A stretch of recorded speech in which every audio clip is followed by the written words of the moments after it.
Well, it's an enormous honor for me to be here today. This feels more like the WWF than a vet conference, but thank you very much. And today I'm starting the session looking at how vets can impact modern production systems. And I have to acknowledge that SIVA has been very generous in supporting my presentation. There's many ways veterinarians can help producers of producing pork, and what I'm going to do is concentrate on looking at reproductive issues more than other issues. Certainly over the years I've given various presentations on improving the environment and the management of pigs. What I'm going to do today is to concentrate on the reproduction. And the main reason why I want to try and encourage veterinarians to play more role on pig farms is that we can reduce their medicine use by 70%. One small comment I'd have on the presentation so far, I think we should in Asia particularly concentrate more about health than disease. Veterinarians spend an awful lot of time talking about diseases. To my mind, veterinarians are there to promote health and not diseases. If we have diseases, it implies that we've actually failed in our tasks. We should be promoting the health of our product, not just talking about all the problems that we have. There's a major revolution going on in the pig industry today. I've worked with pigs for over 40 years, and in the last, certainly 10 years, but certainly the last 5 years, has seen, to my mind, the biggest revolution that I've seen in my life. We have moved from 10 weaned to 12 weaned, and these are now normal expectations. And this is a 20% increase in output over the last 5 years. And Asia needs to be part of this revolution. Otherwise, her cost of production is going to get out of sync with Europe and North America. But the implications of adding 20% more pigs is going to put stresses on the floor, on the feed systems, on the water supply systems, on the ventilation systems. And very few people are taking that into consideration. So the whole purpose of trying to do this talk is to look at reducing the cost of production. And that's what I professionally try to do on my farm. And I'm going to look at a range of discussion topics that will allow us as veterinarians to go to our clients and offer routes to be able to reduce the cost of production. So this talk is not about how to reduce diseases per se, in directly tackling the disease. This is about improving the animal's health.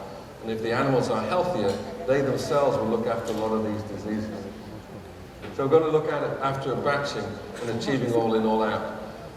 There's still far too many farms in Asia that do not practice all in, all out. There's far too many veterinarians who don't understand the concepts. We are far too interested in selling medicines instead of controlling pathogens on farms. I spent the last week in Vietnam, and almost no veterinarians I talked to practiced any form of all in, all out on their farms. It was just a continuous flow system. And then they complained about some of the problems they were having. We've got to, one of the major roles that I play as a veterinarian, and I make, what I think is a reasonable living, is just going to people's farms and setting up flow models, telling farmers how many pigs they could actually produce and reorganizing their farm so they can achieve all in, all out. This is to my mind, a primary duty of a veterinarian. What has the farmer actually got? It is our responsibility to set targets, and once those targets can be set, then we can provide interventions. So for instance, on a 3-week batch program, I can take a continuous flow farm with almost no all in, all out program. You can sit there, talk to the farmer, have a look at what he's actually got. And if you consider a 3-week batch program, which is 27-day weaning, which produces around 7.5, 8 kilogram pig, which is a healthy pig to go into a nursery, you can divide the farrowing area into 2 sections. So it's relatively easy to take a farm and just divide the farrowing house into 2. The nursery area also can be divided into two, taking the pigs from 4 weeks old to 10 weeks at around 30 kilos. And then taking the pigs to a finishing weight of around 110 kilos, instead of 10 weeks to 18 weeks, which would imply 18 buildings, often of different sizes and different constructions. Using a 3-week batch model, that number goes down to 6. So it becomes relatively easy to take the finishing operation, divide it into 6 sections, all the same size, and then start having even flow going through these farms. Even flow, all in all out, is worth about 100 grams a day. To put that into perspective, the PCV2 vaccine is worth about 20. I mean, all in all out is worth 5 times PCV2. And yet, as an industry, we do not encourage our clients to adopt all in all out and batching. I can reduce the medicine use by 75% if farmers practice all in all out. Now, one could argue that's not good news for the veterinarian, but it's very good news for our clients. And if our clients stay in business, then it's excellent news for veterinarians. What will happen in Asia is what's happened in Europe. Majority of veterinarians do not stay in the pig industry. They will end up back in small animals. Majority of pig farmers will not stay in the pig industry. They will become bigger. Some of them will become bigger. The vast majority of them will no longer have pigs. But the farmers who succeed will be looking for veterinarians who are interested in their cost of production, not in just selling medicines. Gilts. I spend a lot of time in the gilt pool looking at how gilts are managed, how gilts are manipulated and put into the farm. We need to avoid issues of big fat girls who have been there forever, who've never cycled, who've never been seen. We need to understand animal science in order to be able to provide clients with proper advice. One of the criticisms I have of vet schools is that veterinarians are not trained adequately in animal science. We spend a lot of time in pathology, we spend a lot of time in microbiology, but we spend very little time talking about animal science. We are veterinarians. Our job is to care for animals. Our job is not necessarily to care for bacteria and viruses. We need to understand how to farm these animals. And if we do not pay attention to animal science, then we will not be effective veterinarians. We need to understand how to manipulate these animals in order to produce a good flow. So, for example, one of the things that I do on my farms is when the animals first come to the farm at around about 105 kilos, I get my clients to batch the animals up and tell me when do they actually cycle. And we batch them into the first 10 days, the first month, or more than the first month. And if you do that, these animals here will have the highest firing rate, will have the highest litter size, will have the longest longevity on the farm. These animals here will be culled at parity 2, will have a low firing rate, a low litter size.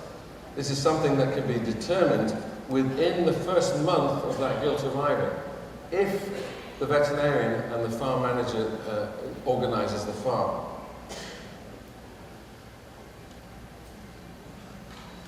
We can move on to these farms with chemicals and seriously help the farmer. Using things like Altrenogest, we can control the reproductive cycle, we can get the gilts to come into heat at the right time, and this then gets the veterinarian and the farmer talking to each other about the gilt pool. Once you start controlling the gilt pool, you can start controlling the breeding on the farm. Once you've got control of the breeding of the farm, you can then control the whole batching system. Now you have control over the health of the farm. And this, to my mind, is a much more effective way of doing this than just worrying about medicines.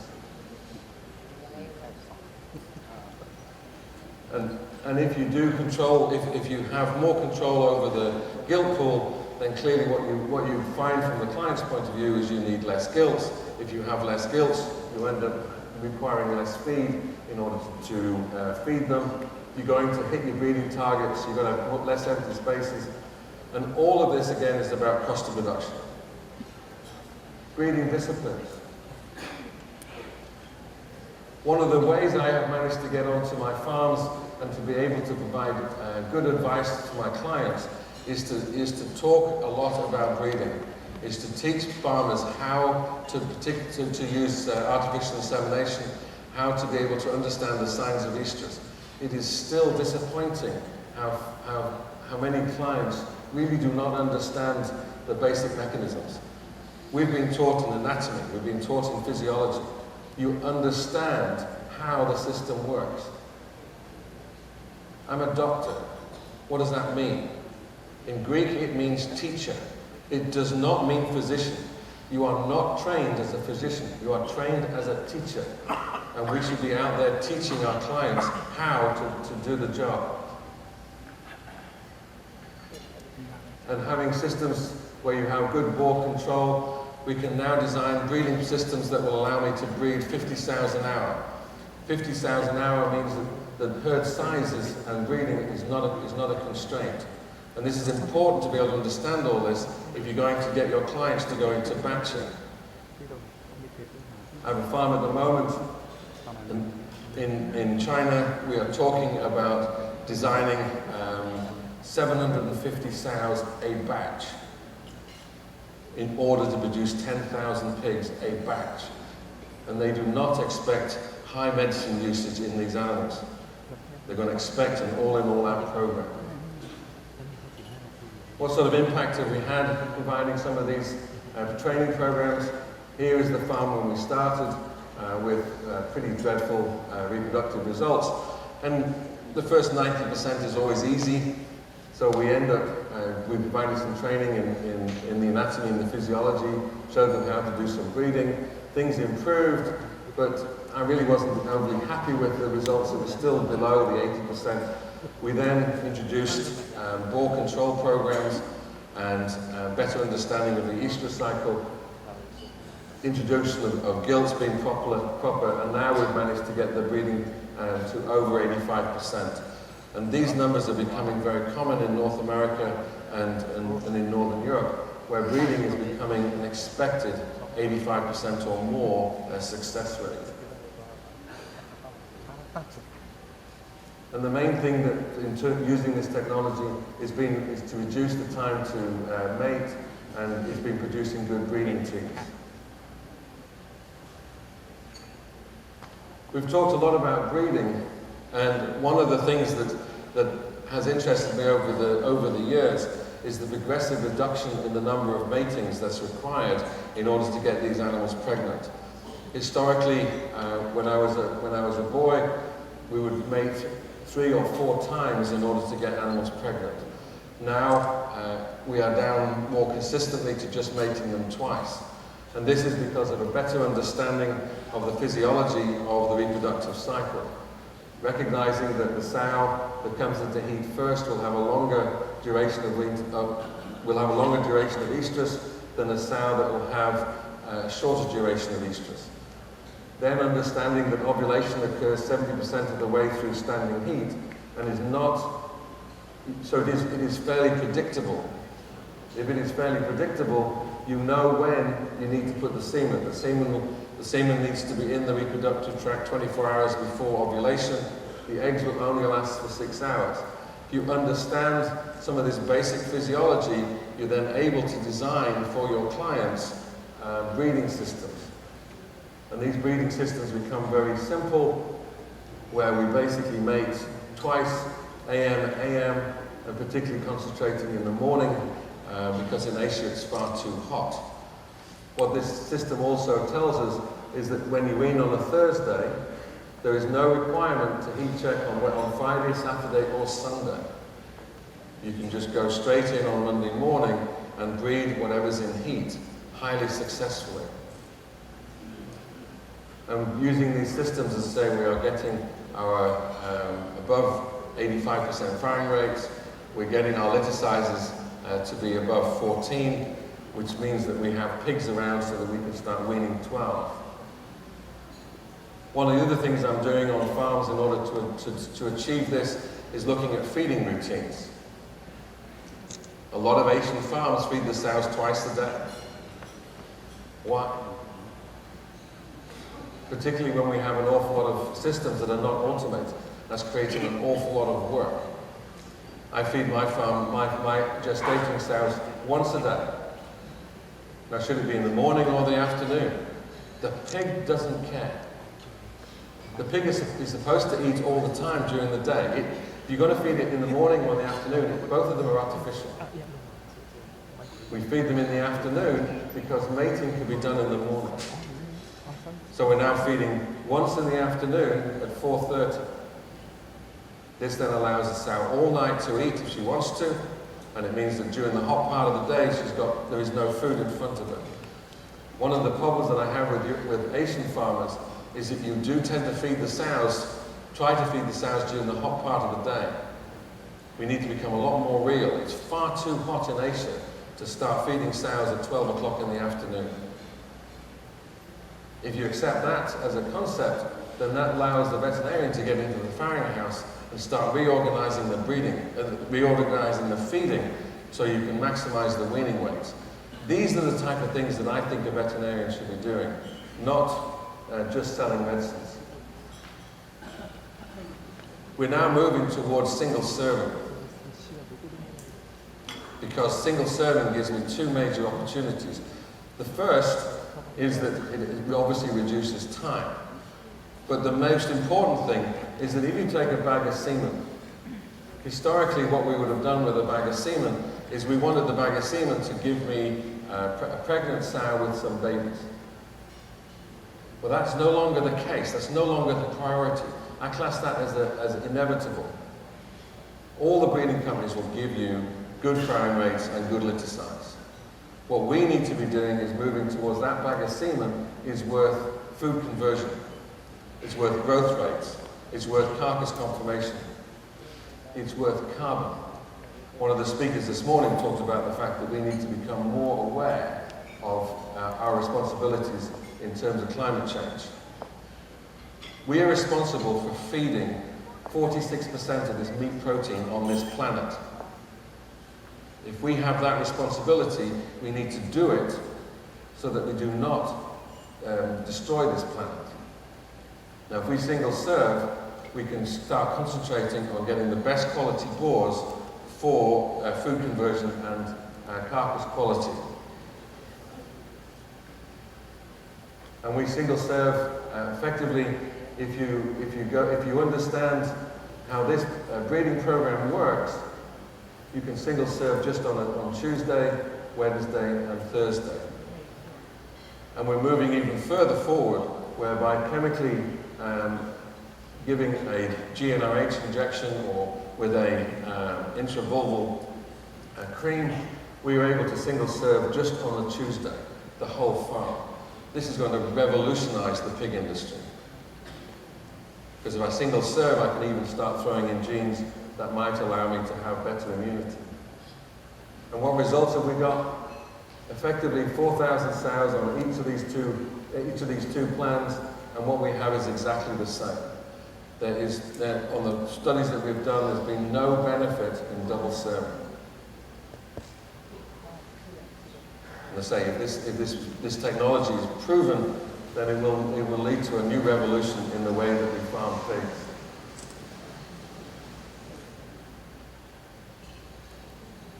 One of the big things that I try to do on my clients' farms is to get control of the farm. You have a typical farm. You can go to your clients' farms and you will see this. I can almost guarantee you'll see this pattern. On this farm, I needed to mate 235 sows a week in order to fill all the farrowing crates. What does the farmer do? Some weeks he mates 170, other weeks he weans 290. The farmer is in chaos. No all in, all out. This is a big farm, supposedly practicing batching, supposedly practicing all in, all out. But the reality is there's no all in, all out. You've got gross overstocking, you've got gross understocking. When they're overstocked, the animals are hot. They end up with more respiratory problems, more APP. When they're understocked, the animals are cold, they're more likely to get diarrhea. This is causing disease on our farms. What does the veterinarian do? Nothing. Because the veterinarian doesn't even know this is happening. because the veterinarian is never asked. The veterinarian needs to get involved in how the farm is running. This is what I mean about looking after the health of the farm instead of looking after the pathogens. The veterinarian at this point starts taking blood samples to check what the PRRS status is doing. The veterinarian recognizes that there's a clinical problem, but the veterinarian doesn't understand what that clinical problem is about. I can almost guarantee that one of the problems in this part here, we added a lot of gilts. You add more than 30% of gilts to your unit in any one batch, you will give that batch a mycoplasma break. You will have a meningitis outbreak. It's because the gilt litters, there's too many gilt piglets coming through the system. You need to get control of these farms. But it takes time. And that's one of the major problems with being a production veterinarian, particularly for young veterinarians. Young veterinarians want instant rewards. When you do an operation on a dog that's got a pyometra, that afternoon the client is happy with you. She thinks you're the best thing since sliced bread because the dog is still alive. If you want to be a production veterinarian, you've got to be in it for the long haul. This farm here took me, 18 months before I started to get the rewards that I wanted out of the farm. 18 months when the client has to trust me with his pension, trust me with his kids going to school. That's a hell of a responsibility on a very big farm. And this is just one client. I have other clients. What do? You make a model, you try to get the farm under control, and then we try to go for cost of production. And this is where the farm is now. So instead of having a 40% variance around the mean, we only have a 5% variance around the mean. The farm is a lot more healthy. I was able to take out some of the vaccines. I took out nearly all of the antibiotics once the farm was under control, the in-feed antibiotics. And it's designing models, and Xiping will talk a little bit more next about about designing these models. But we've found, Xiping and I have found, going to a farm, the number of farms you ask him how many pigs he produced last year, he doesn't know. He doesn't know how much money he made. It's almost unbelievable that a farmer would not know. He comes out with, oh, I do 28 pigs per sow per year. Well, what sort of bullshit's that? I mean, how many sows have you got? I don't know. What, you don't know how many sows you've got, you don't know how many pigs you produce, but you come up with this fantastic number. We need to have much more control of our farms. And one of the ways which we've found in Taiwan is we've designed these breeding boards, and they have proved to be extremely useful and helpful for the whole farm team, so that we have control and we can discuss on farm how these programs are working. One of the other major advantages of a pig flow model is this is the number of sows that is currently present on the farm, which means that I can do an audit. And I know how many pigs he's supposed to have, or what he's claiming to have. Because one of the things that veterinarians don't appreciate is the vast majority of managers will cheat. Because they're trying to sort out their bonuses. They're not interested in the health of the farmer's pigs. The easiest way to be successful on a 1,000 sow unit is to have 40 sows without tags. And when a problem occurs, you remove tags. Why do I know that? Because I was an assistant manager on a 1,000 sow unit. How am I able to determine that the guy's cheating? I know how many sows he's got. I know how much food he's buying. When the two of them don't add up, somebody's lying. But how many of you guys know that? You just trust what your clients say. You need to get control of these farms. One of the ways we try and stabilize these flow is we rethink our culling program. The vast majority of Asian farms will cull at weaning. They'll get the sow will fail or whatever, and then they'll decide to take it down the road. What we do instead is, because we re-emphasize, or we change the emphasis of the farm, and the emphasis now is to filling the farrowing house. What we do now is we only cull We only cull a sow when there's a pregnant gilt available to fill her place. And the only time I know there's a pregnant gilt available is at preg check. I don't cull animals beforehand. Obviously there is welfare considerations if the sow is severely lame at weaning, she can't go back into the breeding pool. But the vast majority of sows now will go back into the breeding pool, and we will cull later in order to achieve our target. And when you do all of this, this is how I present my reports to my clients. So what we have here, because if you're not used to these models, what we have here is the black line is the target. Doesn't matter what type of farm you're on, whether you're on a weekly farm, a 2-weekly, a 4-weekly, a 3-weekly farm, this is the target. The blue line represents the number of animals that we breed, the red line represents the number of animals that farrow, and the green line represents the number of animals that we wean. And so what I'm trying to show my clients is that for the last year, we have effectively always hit our breeding targets apart from here. Once we hit our breeding targets, we manage to hit our farrowing targets, and this weaning target is 12 weans, so it's quite ambitious, but basically we are now hitting our weaning targets much more consistently than what we were doing previously. And if you do that, I'm just saying this is just one way of illustrating how successful your advice has been to your clients.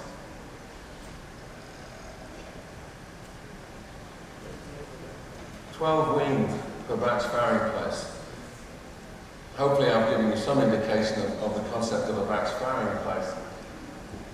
12 weaned, it's an enormous number, and it's such a number that is going to have to become commonplace in Asia. Now that I go to when I'm in Northern Europe or Canada, North America, it is normal to see 11 and a half, 12 pigs on a sow. It has to become normal in Asia. We have some major problems with heat, with climate to overcome. Some of our farrowing areas are particularly basic. But in an Asian point of view, you've just signed an agreement with North America. You're going to allow the United States to sell pig meat into Asia. You've got to get your cost of control right, cost of production right, otherwise you will be swamped by the American industry. She's extremely aggressive. And Canada is looking forward to selling pigs into Europe. She's remodeling her industry to comply with European legislation. Anything that she has surplus, she'll ship it to Asia. And these people aren't necessarily interested in making a profit, at least not to start off with, because what they'll sell you is the meat that they've got left. So therefore it has really little value to them. And if they can make money on your market, then they'll just go with that money. Because we have the same problem in Australia. Denmark sells us meat into Australia that we know is less than Denmark produces. But of course you're looking at good quality pork. You're not looking at poor quality pork that goes on the top of pizzas. But the Danish take out the pizza market, you take out the bottom half of the industry, the rest of the industry falls down. You've got to protect the whole industry. So using these same models, instead of my farm doing 9,500 pigs, I can reduce my farm now, push my farm now to doing 11,500, 12,000 pigs. It's a major opportunity for a veterinarian. If I'm being absolutely blunt, I have increased my PCV2 sales. I've increased my purse sales, increased my mycoplasma sales. So this is good news for our own businesses. But you've got to be able to take that so that you don't cause problems on the farm. You've added 20% of pigs to the farm. Where are you going to put them? How are we going to redesign the nursery? How are we going to redesign the finishing herd and not create enormous APP outbreaks? You need to spend a lot more time reading books on animal husbandry and figuring out how are you going to farm these pigs. You need to know how to water them, how to feed them, what sort of floor space you're going to give, how you're going to get rid of the slurry. But one of the things we have found with these going for 12, it's not just about genetics. By having more pigs, we found that we can drive the sows more. This is even just animals that we thought have not been particularly improved to 12 weaned. So we've just forced the gilts to have 12 pigs. We drive the gilts and mammary glands to work. When the gilts have to work, they eat a lot more. When the gilts eat a lot more, their wean to cervix interval becomes shorter. When the wean to cervix interval becomes shorter, their farrowing rate goes up, their litter size goes up. And so this has been a very positive thing we've done all the way around, is by driving these animals a little faster, we're able to actually get them to even go faster still. And this is what Denmark and the Netherlands are now proving. Some of those farms are now weaning 14. If you asked me 5 years ago, how many pigs should be weaned on a sow, I would have probably said 11. Not much more than 11. Today, I actually don't know. I don't know. I got one farmer, he said that the sow's got 16 teats, she has 16 babies. The more teats, the more babies. He doesn't think there's a limit.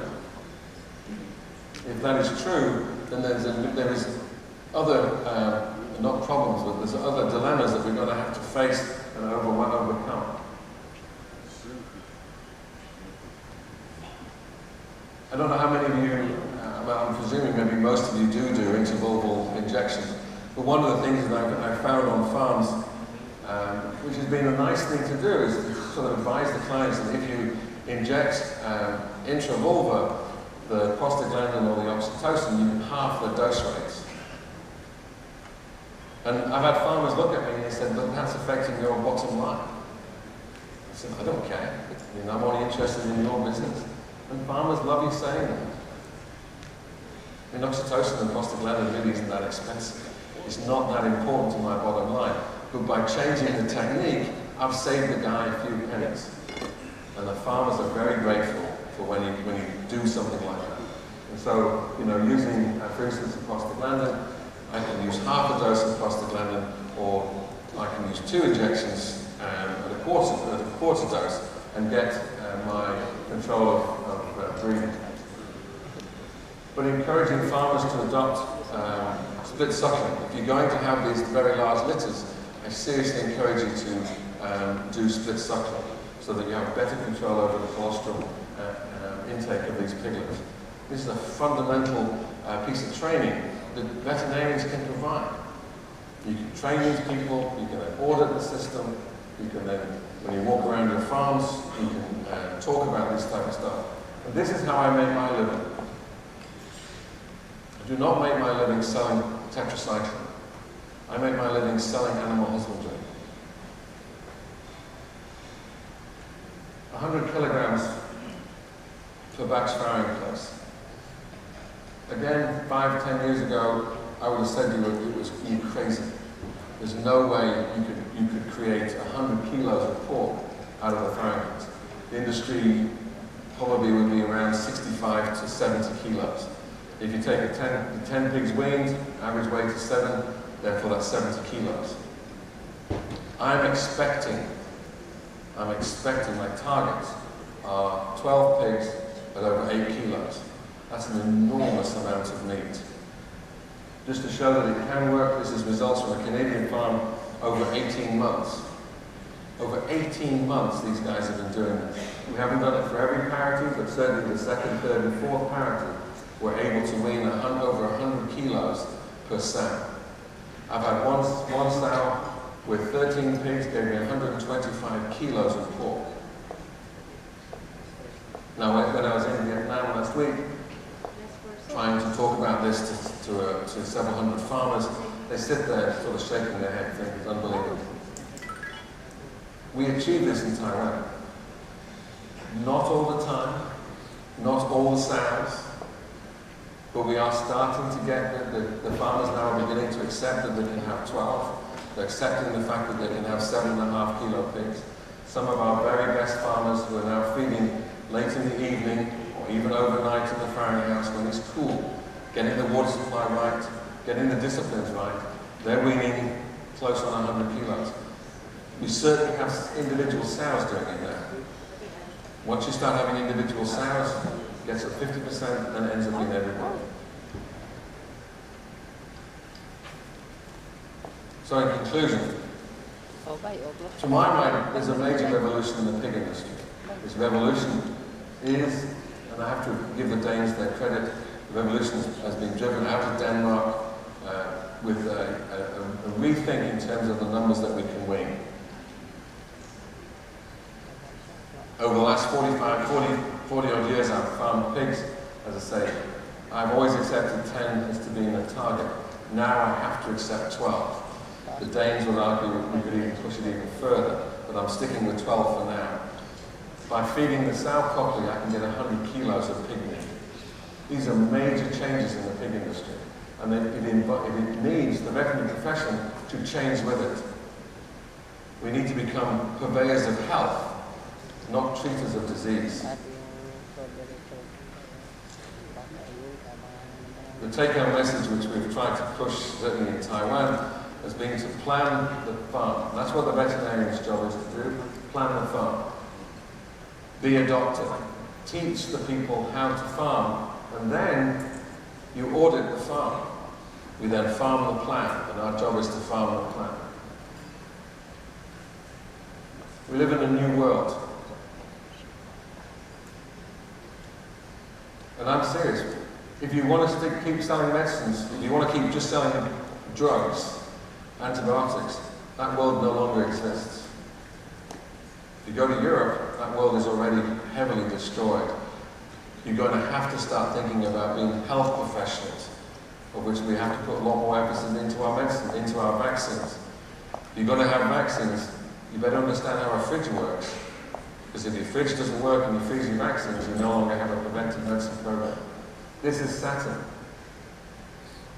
This is a picture my grandfather wouldn't have been able to see. But we've now sent a satellite up to Saturn. It looks back at Earth. My grandfather could never see that. And when we look through the telescope, what do we see? Oh, it's a map of what you see then. At the end of the day,